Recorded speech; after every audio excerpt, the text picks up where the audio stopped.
Bu, marketnya yang ada untuk apa namanya, yang kayu-kayu gini. Kalau untuk di Indonesia sama di luar, berdasarkan pengalaman Ibu yang sudah sejak tahun berapa, 1987, itu bagaimana Bu? Kalau marketnya, kalau yang dulu itu ramai kenceng dari Eropa. Itu marketnya. Karena orang Indonesia waktu saya membuka pertama tahun 90-an belum begitu care terhadap barang-barang seperti ini. Tapi setelah tahun 2005 ke atas, 2010 ke atas, itu baru mereka pada memahami bahwa itu perlu dimiliki, dirawat ataupun dicari orang karena dia pengen koleksi barang lama, barang antik, barang kuno, barang lamasan. Kalau dulu awalnya setahun 90-an hampir belum banyak yang care, tapi 2010 ke atas baru pada care. Itu di Indonesia. Kalau mengenai persaingan usaha dengan misalkan yang lain-lain dengan kalau khusus untuk barang antik, persaingan usahanya nggak begitu kompetitif sekali, masih jarang ya. Tetapi kalau untuk produksi, karena kita mengerjakan produksi baru, new line production, itu biasanya kompetisinya cukup berat karena satu, harga, yang kedua ya untuk bahan baku, yang ketiga juga tergantung dari negara mana yang kita supply. Kalau misalnya dengan barang-barang produk baru kita ngirim ke Cina, ya itu mesti kita kalah dengan teknologinya. Tetapi kalau produk baru pergi ke Eropa atau Amerika masih mending, karena mereka hampir nggak ada produksi untuk barang baru seperti ini.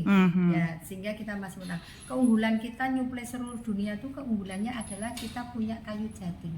Jati itu seperti emas, dari orang bilang jati is gold.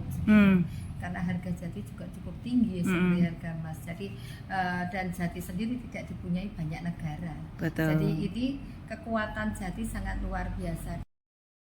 Tekstur karakter kayu jati itu bagus sekali. Nah, ini yang memang salah satu keunggulan potensi dari Indonesia. Sedangkan kayu-kayu yang dilarang seperti kayu cendana, kayu hitam, kayu yang kayu-kayu yang dilarang itu memang harus, karena sekarang hampir punah ya. Ceritanya seperti yang kayu cendana atau kayu hitam itu sudah sangat sulit. Ya.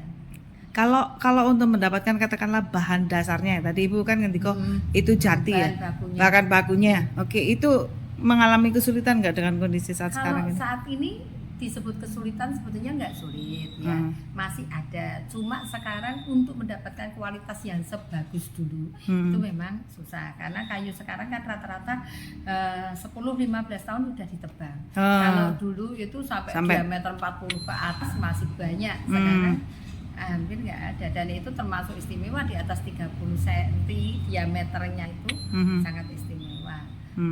Kalau sekarang rata-rata ya paling-paling di bawah 30 itu sekitar 15 cm sampai 28 cm sudah dilakukan penebangan. Jadi kayu-kayu kecil, kayu-kayu yang masih saya sebut masih muda.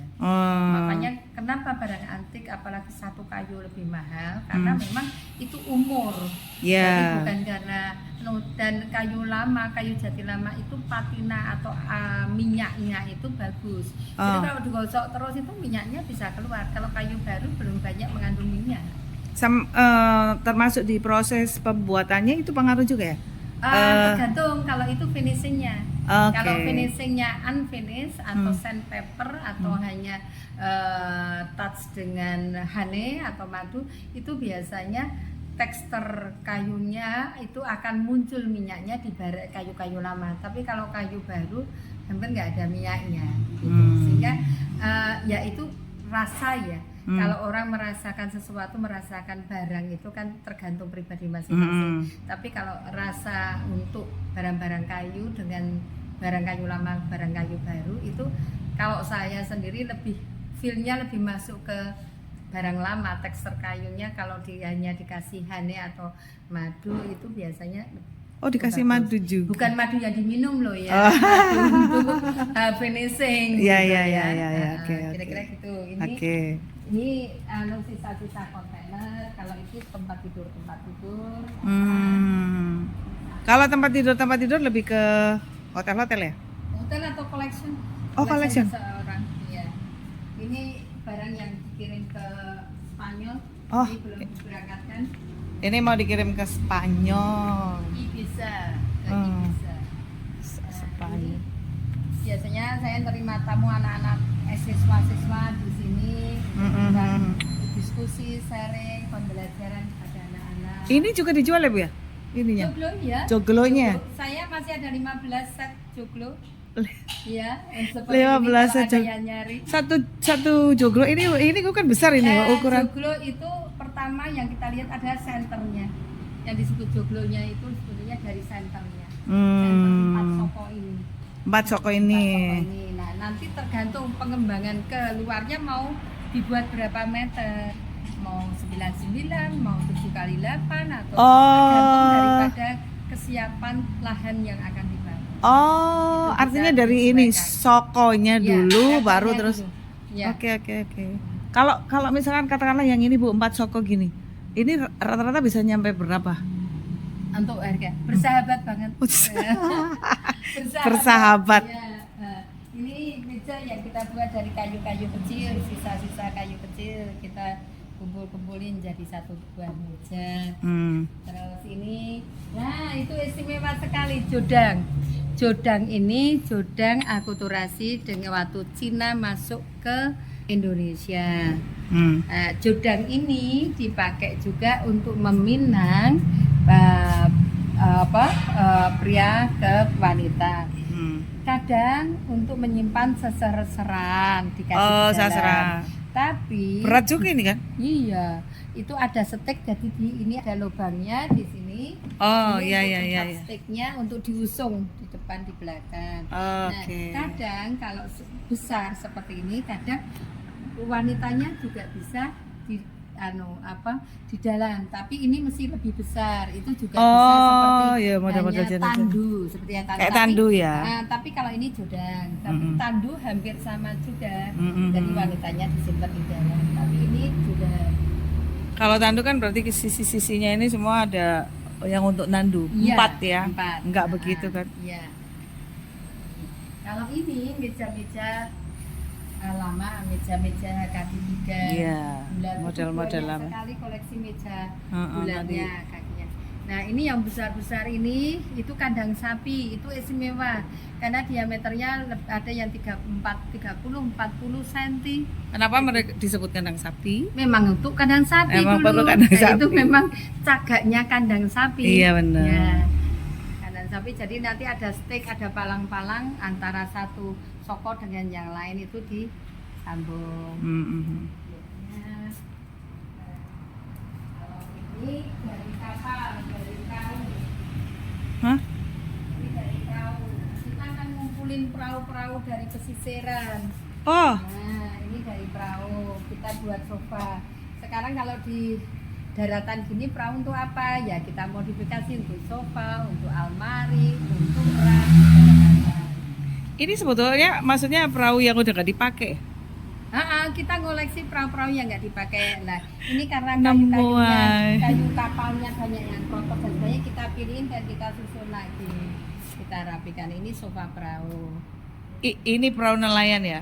Perahu nelayan yang kita rubah menjadi sofa. Tapi ini bisa juga buat sofa, tapi bisa apa namanya untuk Bed, tidur. Untuk ya. sofa bed ya. Ini jadi nanti dikasih busa. Ya Ya, ya. busanya ini kita ambil, kalau enggak nanti enggak kotor. Iya, kotor. Terus kalau ini kayu suar, itu kayu utuh-utuh semua. Utuh semua. Tapi ini semua jati kan ya Bu ya? Enggak, kalau ini suar. Suar, oh suar yang jati. Suar wood. Ya.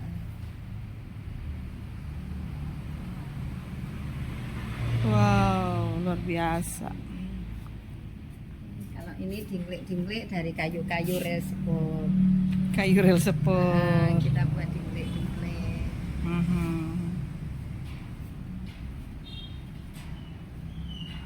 Yo, keren. Ini lahan yang dimiliki oleh Bu Yani untuk usahanya ini cukup luas sekali. 1 hektar ya Bu ya untuk menyimpan semuanya yang berbentuk Kita masih ada kayu-kayu. untuk ada 5 gudang lagi kayak gini, tapi luasnya cuma 4 ribuan, 2 ribu. 5 gudang lagi. Iya. Bukan di area ini, di tempat yang lain lagi. Di utara ini, terus ada lagi di Kulon Progo, ada lagi di mana di Janti. Iya iya iya. JC. Ya, ini dinglek lama. Dinglek zaman kuno dulu. Dinglek kayunya.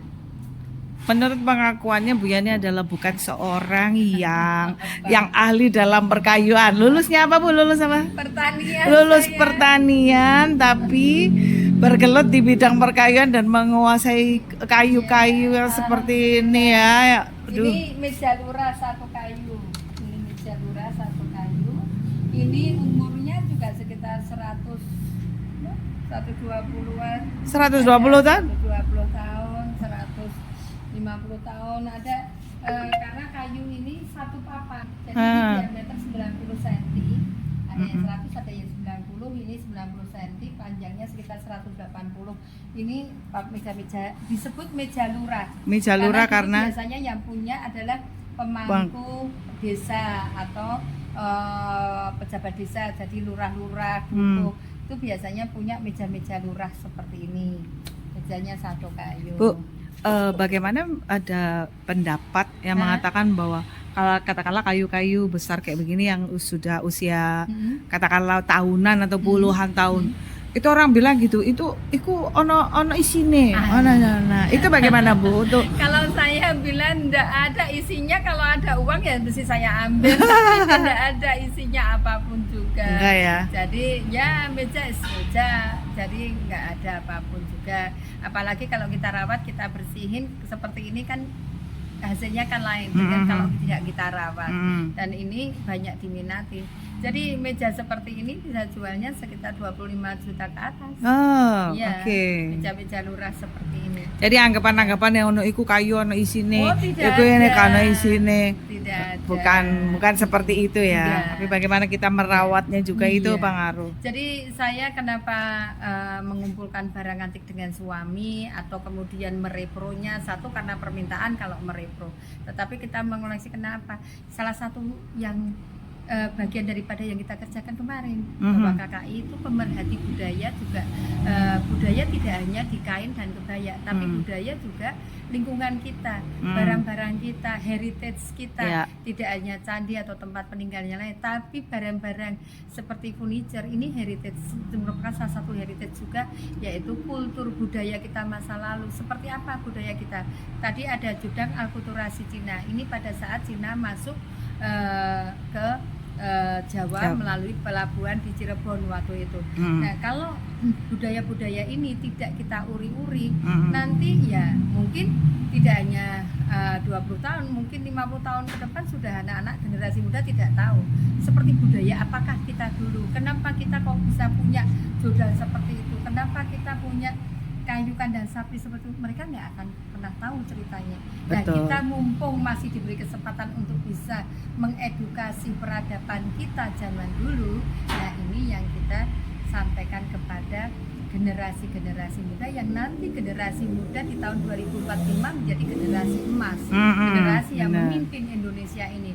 Kalau mereka sudah larinya ke barat semua, alkulturasi baratnya tidak budaya timurnya, rusaklah negara ini, kita nggak punya budaya lagi. Dan ini merupakan suatu hal yang sangat berat sekali kalau kita tidak menyinggung budaya kita.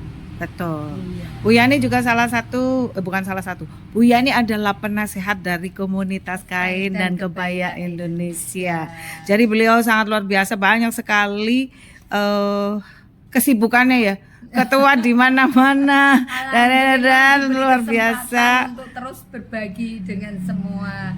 Jadi apa yang bisa kita bagi, kita bagikan karena ini menjadi salah satu ladang pahala kita nanti suatu saat kita kembali ke hari baru. Ketika pada saatnya.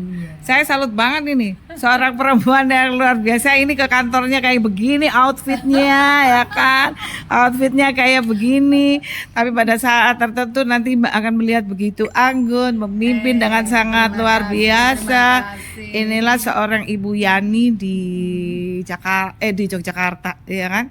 Luar Terima biasa. kasih, Bu Tanti. Ada lagi Bu yang kepingin disampaikan kaitannya dengan ini? Yang jelas pada bunda-bunda semua, khususnya yang kemarin KKI berkumpul, bertemu Rakernas dan meninjau pelantikan kita di Yogyakarta. Pertama saya titip bahwa bunda-bunda adalah yang melahirkan generasi muda, generasi yang akan meneruskan bangsa ini. Didiklah anak-anak didik kita dengan baik, apapun juga, tetapi yang utama adalah peradaban. Kita punya banyak herdonya, bahwa kita punya banyak sanggul, kita punya banyak baju, banyak kain, yang di sini banyak furniturnya, banyak craftnya, aneka ragam dari kayu. Semua itu adalah potensi dari Indonesia. Jangan sampai kalah kita di luar karena kita silowah ketoknya megah luar, dalam tidak kita tidak jadul, tetapi yang jadul itu justru yang membawa nilai dan manfaat yang besar. Percayalah itu. Edukasi generasi muda untuk Indonesia emas. Terima kasih. Luar biasa. Terima kasih Bu. Saya termasuk orang yang beruntung yang diajak mengunjungi tempat yang luar biasa ini.